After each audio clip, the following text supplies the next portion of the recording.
L'auditori de l'edifici Narcís Monturiol, al Parc Científic i Tecnològic, ha acollit el primer fòrum tecnològic del núvol empresarial a Girona, organitzat per la xarxa Dos Control.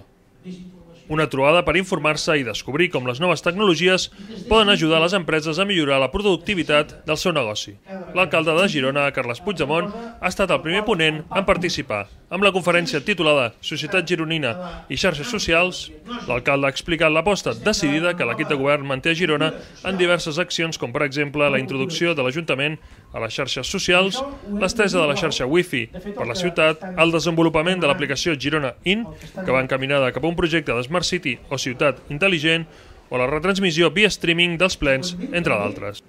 Hem de fer servir les noves tecnologies per una nova forma de governar, perquè la societat ja està preparada, la tecnologia està preparada i ens falta que l'administració i la política també estiguin preparades.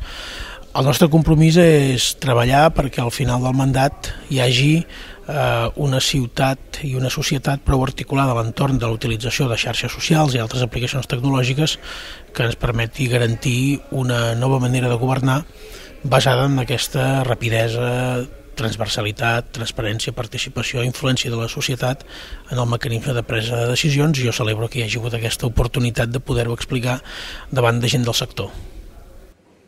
A banda de la participació de l'alcalde de Girona, Carles Puigdemont, també hi han participat d'altres ponents com el vicepresident de la Cambra de Comerç de Girona, Jaume Fàbrega, el director general de Sage Solucions Empresarials, Andreu Vilamitjana, el soci d'Ellos, Llorenç Vallès, i per últim, el director general de la xarxa Dos Control, Manuel Martín. De fet, això, com sempre van vist, quan van estudiar el batxillerat,